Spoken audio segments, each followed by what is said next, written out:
Hello again, Year 10. Today I'm going to show you how to mark your History of the Periodic Table exam. What you're going to need is a blue pen, a green pen, and also a periodic table. So just pause the video now and go and get those if you haven't already. 3, 2, 1, pause. And now you've got everything that you need. Let's make a start. So, question 1 says, the periodic table on the datasheet may help you to answer this question. So we've got that now. And part of the periodic table is shown below. Now what I've done straight away is just added some details on that I know are always really useful when I'm looking at my periodic table. So I always want to label each column is called a group. And we have group 1, group 2, so I've written 1, 2, group 3, group 4, group 5, group 6, group 7, and this last one is group 0, not group 8. And if you need help with that, you can look at your data periodic table and it has the numbers at the top like that. I've also drawn on this staircase here which divides my metals on the left with my non-metals on the right of that staircase, and just remember that hydrogen is a non-metal, so we have to include it on this right hand side, and I've drawn something similar here on my data sheet. So we're going to choose our answers only from the letters shown in the periodic table, and we're going to choose which letter between A and E represents sodium. Tricky one to start. I'm just going to find sodium on my periodic table, and I can find it here. Na is sodium, so it is in group 1 and it's in the third row down, so its column is period 3 because it's in the third row down. So sodium is B, the first column, sorry, and the third row. A non-metal, well, only one of these letters is on the right hand side of my dividing line, so it has to be A for the non-metal. Group 2, well, I've labelled my group, so this one's group 2, it has to be E because the groups are the columns. And a transition elements are the ones that are not in a group with a numbered column, so it's not group 2, it's not group 3, it's in between, it's in this red box here. This red block is my transition elements, and there's only one again in there, it must be D. And we're on to our next part of the question, part B. Complete these sentences by drawing a ring around the correct answer. Attempts to classify the elements into a periodic table were made by Mendeleev and Newlands. They arranged the elements in order of their atomic weight.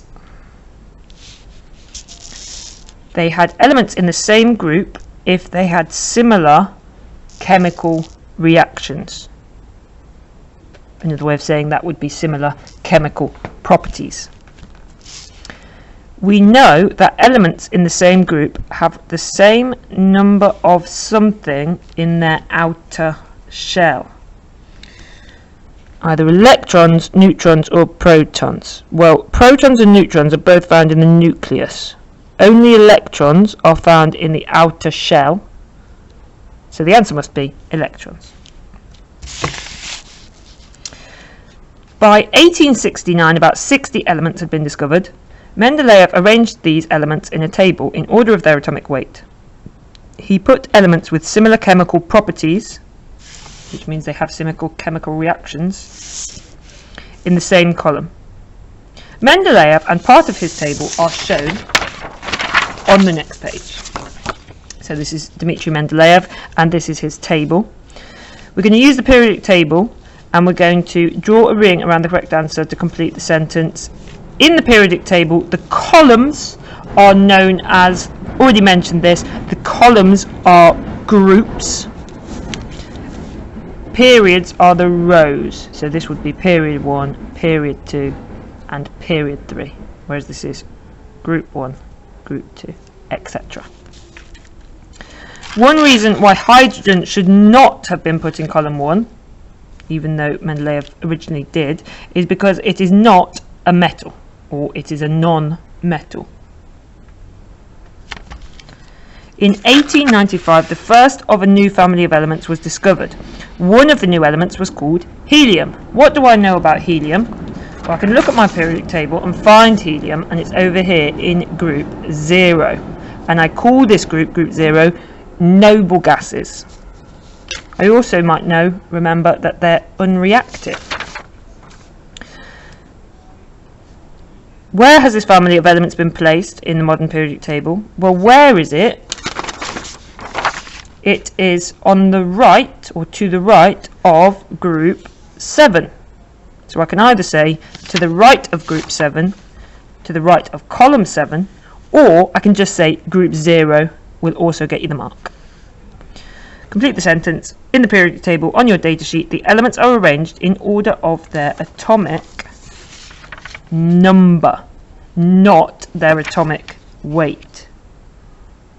It's a bit of a tricky one there. You can see something here where we have the same atomic weight here, but we know which way round they go because we look at the atomic number, not the atomic weight. This question is about the periodic table. In 1864, John Newland suggested an arrangement of elements, and this is a table showing John Newland's arrangement. Give two differences between column 1 in figure 1 and group 1 in the modern periodic table. So I'm going to compare this hydrogen, fluorine and chlorine with this lithium, sodium, potassium, etc.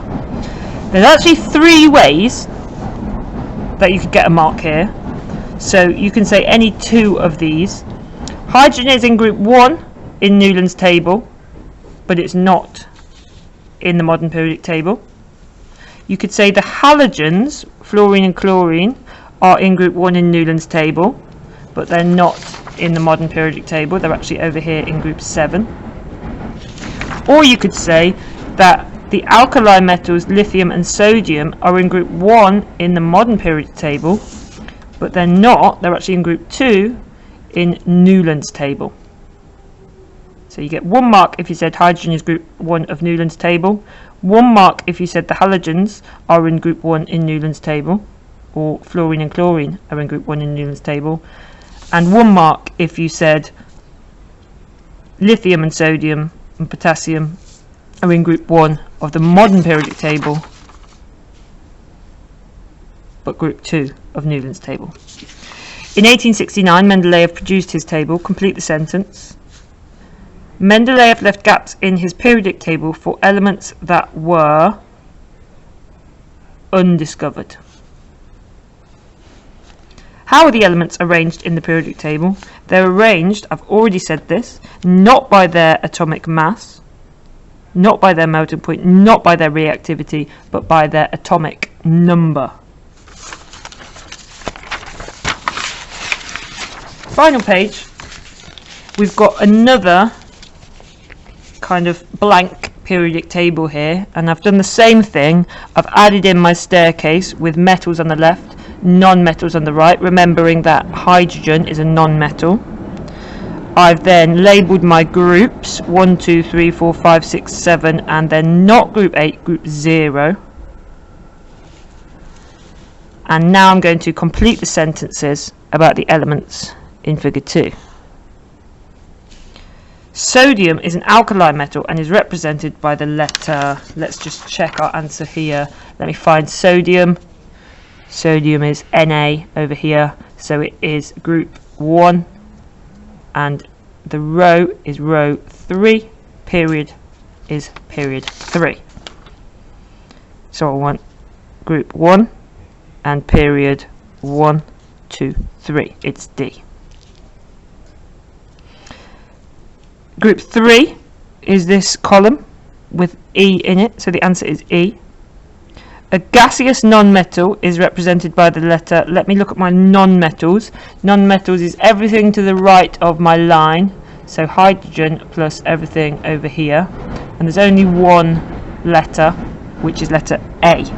So the correct answer is A. I can also check because it says gaseous. This is in group 7, which I call halogens. And what you might remember from learning about group 7 is that as you go up in group 7, the melting point and the boiling point decrease. So as you go higher up, they've got lower melting and boiling points, which means that A, which is right at the top, has got a low boiling point, which means that at room temperature it will have boiled, so it will be a gas. So A will be gaseous. So that's a nice check. But all you really needed to know for that was that it's a non-metal.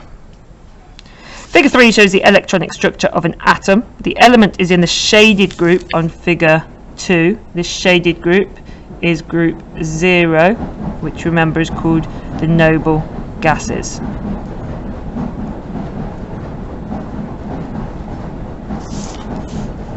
Why is the element unreactive? Now I can look at this. When an atom reacts, it will always react to get a full outer shell of electrons.